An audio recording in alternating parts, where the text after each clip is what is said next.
Eu me chamo Bárbara Brandão, eu sou enfermeira desde 2016. Me formei em 2016, mas comecei na enfermagem em 2010. A minha turma foi de 9 semestres, mas atualmente são 10 semestres, né, 5 anos. E eu escolhi enfermagem por influência da minha mãe, né? Minha mãe é técnica de enfermagem e trabalhou por uns 15 anos ou mais na área. E eu via muito a figura dela no cuidado. E, e ao buscar a questão das profissões, isso me despertou o fato da enfermagem estar ali na linha de frente cuidando, né? Não só a parte diagnóstica ou coisa do tipo, mas que quem fica ali na linha de frente com o paciente seria o enfermeiro. Então foi isso que me motivou a escolher a enfermagem. Eu escolhi a obstetrícia por conta que desde o meu primeiro semestre eu participei de projeto de pesquisa ligado à saúde da mulher. E aí no meu sexto semestre, surgiu a oportunidade de eu fazer um intercâmbio. E aí eu retornei depois de um ano e meio. E quando eu retornei, para começar o sétimo semestre, era justamente na disciplina de saúde sexual e reprodutiva. E aí, nessa minha volta, eu já voltei ingressando em outro projeto de pesquisa, que o foco era justamente esse, saúde sexual e reprodutiva, principalmente com gestantes. Então, eu já me apaixonei logo de cara. Então, a partir dessa disciplina, eu participei do projeto e já fiquei o restante da faculdade toda no projeto. E aí, assim que terminou a faculdade, que eu estava engajada nessas pesquisas de saúde sexual e reprodutiva, eu já ingressei logo no mestrado. E aí eu ficava, ai, tô muito da pesquisa e eu queria mais a parte assistencial. E o que me ligava às mulheres era justamente essa fase da vida, né? O gestar. E aí foi quando eu decidi fazer residência, né? Passei mais 2 anos de residência em enfermagem obstétrica, que a gente, né, conta como é uma especialização, você sai com o título de especialista. E desde então, eu não me vi assim trabalhando em outro contexto que não fosse esse de gestante. O contexto no qual eu trabalho é o contexto do SUS. Eu nunca trabalhei numa instituição privada. Então, para mim, assim, né, vou falar ao nosso sistema em relação ao sistema público, né? Já passamos por dificuldades em relação a insumos, né, de faltar mesmo material, da gente ter que adaptar a assistência trabalhando com o que a gente tinha. Mas acho que a principal dificuldade seria o fato mesmo do gerenciamento ali da equipe, sabe? De você conseguir administrar aquela equipe, né? Na questão principalmente da falta de profissionais, né? A gente passou por um período em relação à escassez, por exemplo, de materiais de rouparia, de campo cirúrgico, ou de esterilização mesmo dos materiais. E aí faltava kit. Como eu sou enfermeira de sala de parto, então às vezes faltava. A gente recebia o plantão, só tem 2 kits de parto vaginal. Então a gente, como assim? Né? Porque é um hospital porta aberta, então a gente não sabe quantas mulheres podem entrar durante a noite, né? Que é o período que eu trabalho. Então, acaba que a gente ficou assim de mãos atadas, porém a gente não deixou repercutir na nossa prestação de serviço, na nossa assistência. Mas principalmente o fato do gerenciamento da equipe, no sentido de um setor tem mais profissionais do que o outro, e aí tem que estar fazendo esse remanejo, né? Você já trabalha às vezes com uma escala mínima e ainda tem que reduzir o número de profissionais. Principalmente à noite, que a gente está sujeito, né? Tem a questão do cansaço, ou até muitas vezes da sobrecarga dos profissionais, né? Tem profissionais que eles precisam trabalhar em 2 empregos, então às vezes ele já vem do dia e para o emprego da noite. Então, esse profissional atuando à noite, ele pode estar muito mais cansado do que se ele viesse, por exemplo, de casa. Então, isso potencializa a questão, né, de acontecer alguns erros por conta dessa sobrecarga, desse cansaço, né? Mas é mais isso, da questão, né, de ter que alocar a equipe e também a questão de se ajudar enquanto equipe, sabe? Tem setores que às vezes a demanda está bem maior do que outros, mas, por exemplo, a gente já passou por situações que o profissional deixava a paciente na sala de parto e a sala de parto estava lotada. A gente tem uma divisão de horário para que a gente possa descansar pelo menos 2 horas durante a noite. E tem momentos da madrugada que às vezes fica só uma enfermeira e uma técnica para oito leitos, né? Com mulheres em trabalho de parto. Então isso fica bem difícil. E aí chegam os profissionais só levando a paciente em trabalho de parto, às vezes até mesmo em período expulsivo, que é quando já está nascendo. E você fica assim, mas teu setor não tem, só tem uma paciente, ou às vezes não tem nenhuma paciente, tu pode ajudar, tipo assim, não, não é mais o meu setor. E isso acaba que não tem esse companheirismo, né? Às vezes entre os profissionais. Aí isso dificulta.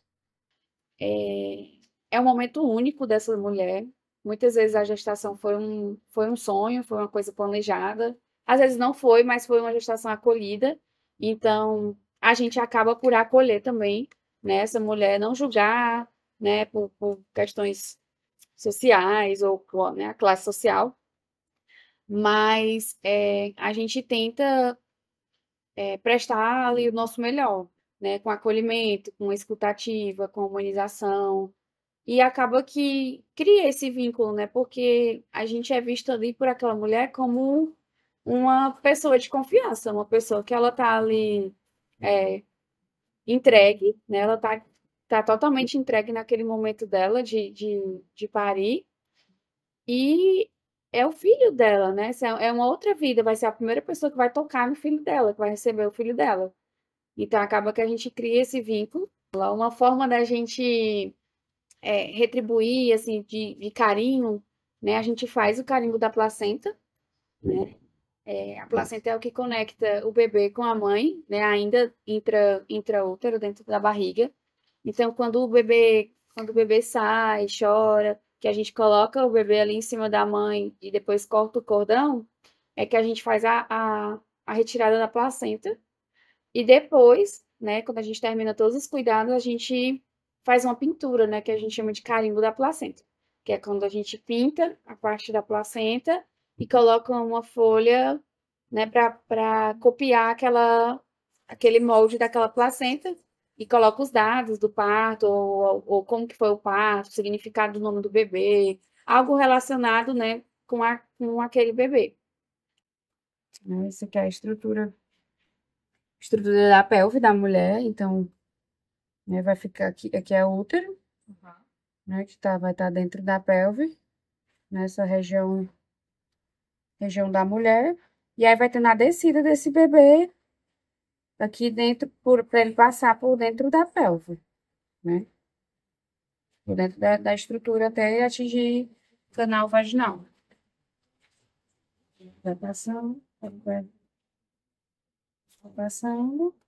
até ele nascer. Que quando a gente vai simular, né, o bebê fica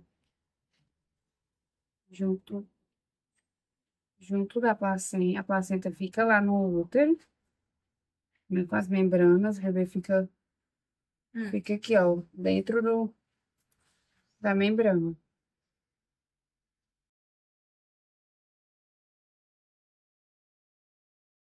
Fica assim. Essa aqui é a placenta.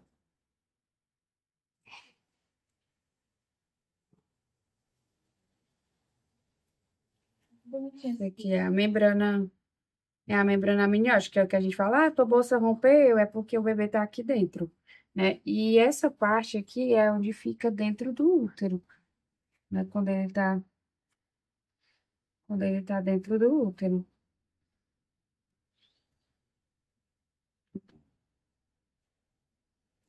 E aí, quando o bebê, né, ele vai nascendo, né, a bolsa rompeu, e aí fica lá no útero, né? Aí você coloca em cima da mãe, né, aí chorou e tudo, aí a gente corta o cordão umbilical, né, o bebê fica lá com a mãe, e aí quando tem a gente faz as manobras e tudo, e faz a retirada a retirada da placenta,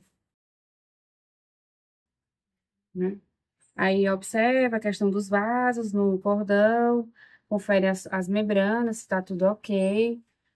Aí quando a gente vem, né, seca, né, faz os desenhos e coloca a folha.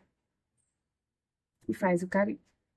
Em relação a esse tipo, né, de desrespeito, agressão e tudo mais, já aconteceu algumas vezes, né, não só comigo, com as minhas colegas também de trabalho.